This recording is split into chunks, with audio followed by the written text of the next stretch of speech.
각 층의 세대에서 사용한 더러운 물을 저 밑에 1층까지 내려가게 해주는 수직의 관.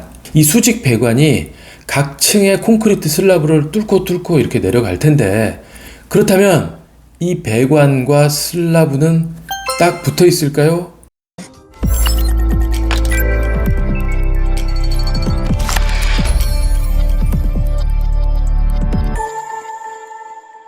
네, 오늘은 수직 배관 관련해서 문의해 주신 분의 메일인데 보겠습니다.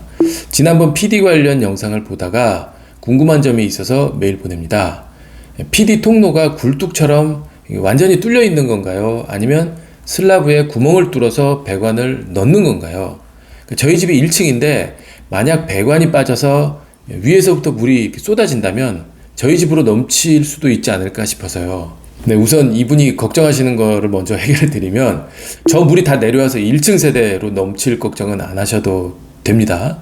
네, 슬라브가 막혀져 있어요. 그러니까 굴뚝처럼 뻥 뚫린 건 아니다 라는 얘기 먼저 드리고요. 네, 이렇게 합니다. 그러니까 PD도 매 층마다 이렇게 슬라브가 형성이 되어져 있는 거예요.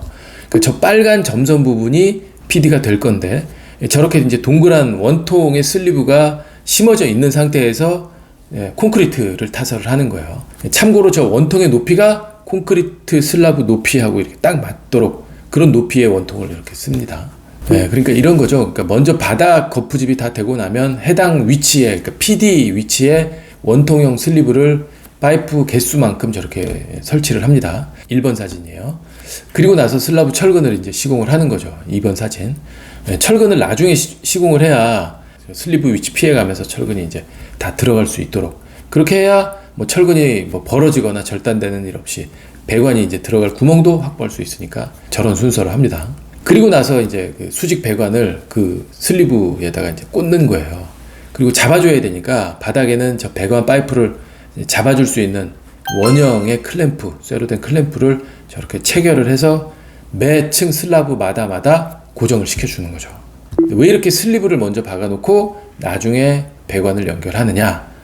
두 가지 이유가 있는데요.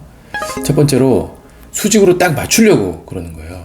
그 PD 배관은 일직선이어야지 뭐 중간에 이렇게 뭐 아무리 살짝이라도 꺾이면 좋을 게 없어요. 1층부터 저 위에 꼭대기층, 20층, 30층 이런 꼭대기층까지 거기서부터 계속 물이 이제 흐를 텐데, 물이 내려가는 소리가 일부러 안 나게 하려고 저 수직의 배관 이 내부는 회전하면서 물이 내려갈 수 있도록 그렇게 만들어져 있어요. 그 배관 내에 회오리 돌기가 이제 이렇게 있거든요. 그러니까 물이 내려가면서 이렇게 회전하고 가장자리에 붙어서 물소리 안 나게 하려고. 그런데 중간에 약간 뭐 꺾이고 여기 꺾이고 저기 꺾여갖고 하면 흐름도 좋지 않아질 뿐더러 소음도 엄청 날 거잖아요. 계속 부딪히면서. 그래서 쭉 직선이 돼야지 되는 이유인 거예요. 그런데 구조체를 만드는 과정을 보면 이런 거푸집을 이렇게 세워가지고 건물 뭐 구조체 틀을 만들잖아요. 그다음 저기다가 이제 레미콘을 부어 넣는 뭐 이런 순서로 건축물이 완성이 되는 건데, 이런 거푸집 위에 딱 그 위치에 그 슬리브를 묻어서 놓는다는 거가 사실상 거의 불가능하거든요. 그래서 구멍 자체를 약간 여유 있게 뚫는 거예요. 그러니까 50mm짜리 직경은 30mm 더 뚫어, 그래서 80mm의 슬리브를 묻어, 75mm는 100mm로, 100mm는 150mm로 이런 식으로 더 크게 뚫어야 되는 범위도 정해져 있어요. 아무튼 이렇게 뚫어 놓고 수직의 기준선을 거기다가 내려서 그 기준선에 맞추는 거예요. 배관의 수직도를. 두 번째 이유는 건물이 움직이더라도, 그러니까 건물은 거동한다 그러잖아요. 이렇게 흔들리고 살짝 움직이는 거. 그러니까 건물이 거동을 하더라도 파이프가 같이 움직이지 말아야 될 거 아니에요. 그러니까 지금 사진처럼 이렇게 헐렁한 구멍이 아니라, 예를 들어서 저 콘크리트 슬라브에 딱 묻혔어. 배관이 같이 타설해가지고 딱 묻혀있는 상태로 시공이 됐다면 슬라브가 살짝만 진동이 와도 저 위에 있는 파이프는 어떻게 되겠습니까? 막 춤을 출 거 아니에요.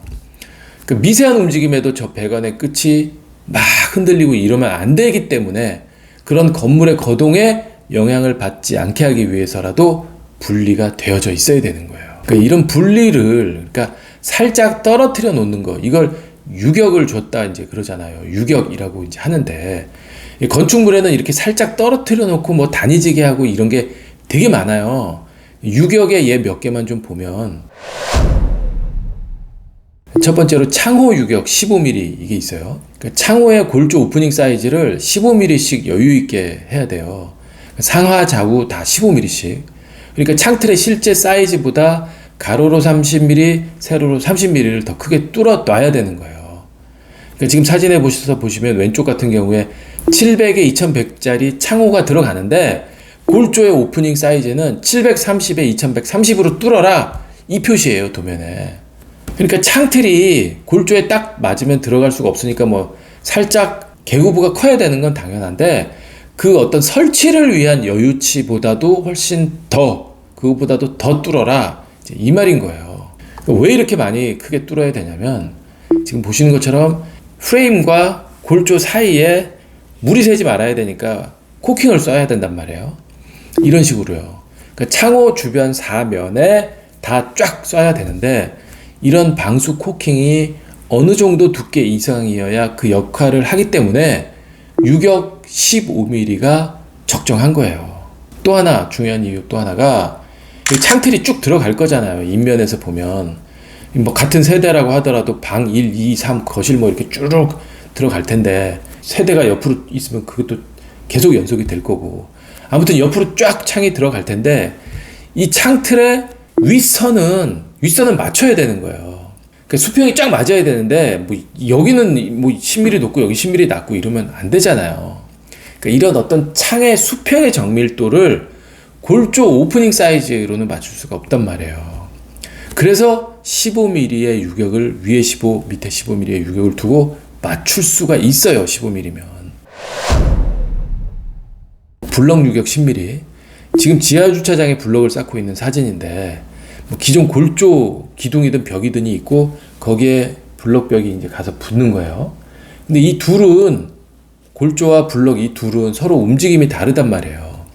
그래서 유격을 줘야 돼요. 10mm 아이소핑크를 붙인 거예요. 그래서 아이소핑크만큼 떨어뜨려 놓는 거죠. 골조의 움직임하고 블럭의 움직임이 다름을 흡수해주는 완충제 역할을 저 10mm 아이소핑크가 하는 거예요. 그러니까 서로 다르게 움직이다가 뭐 부딪히거나 벌어지거나 하지 않도록 하기 위함이죠. 저렇게 안 하면 지금 사진처럼 되는 거예요. 벌어지고 깨지고. 세 번째, 마루판 유격 3mm. 온돌 마루판을 쭉 깔다가 벽하고 만날 거잖아요. 뭐 아트월 벽이 됐건 벽하고 만날 때 이 끝단, 바닥과 벽이 만나는 이 끝단은 3mm 유격을 둬요. 벽과 마루판 사이. 마루판이 움직이면서 가운데가 밀려 올라갈까봐 띄워놓는 거죠. 코너 유격 3mm. 화장실 코너 같은 부분 이렇게 직각으로 만나잖아요. 그러니까 타일과 타일이 만나는 이 선, 여기도 타일이 서로 움직이다가 이 타일이 살짝만 부딪혀도 깨질 테니까 그렇게 되지 말라고 3mm를 떨어뜨려 놓는 거예요. 떨어뜨리고 코킹 쫙. 뭐 이렇게 유격을 둬서 딱 붙지 않게 해놓는 게 이게 되게 많다고요. 그러니까 아무튼 뭐 배관 이야기로 다시 돌아가서 이렇게 유격을 둔 구멍에 배관을 시공을 하면 당연히 지금 사진처럼 주변으로 틈이 생길 거잖아요. 그런데 이런 슬러브는 법적으로 방화구획 처리를 해야 돼요. 그러니까 불이 났을 때 화재가 확산이 되면 안 되게 층별로 구획이 되어져 있어야 하는 위치란 말이에요. 그래서 막아야 돼요. 뭔가 특별한 재료로. 내화 충전재라는 걸로 막는데 이게 뭐냐면 열을 받으면 코킹 같은 건데 이게 팽창을 해요. 열 때문에. 그래서 관통부에 틈이 약간 있더라도 팽창을 하면서 꽉 막아주는. 그래서 꽉 막아줘서 화염과 연기가 확산되지 않도록 해주는 뭐 이런 역할을 하는 제품인 거예요. 그런 내화 충전재로 이렇게 빈틈을 메워줘야 되는 거가 원칙이에요. 이게 모든 수직 배관에 빈틈을 메꿔주는 시공의 원칙인 거예요. 그래서 오늘의 결론, 딱 붙어 있어서 좋을 게 없다. 건물도 그리고 사람도.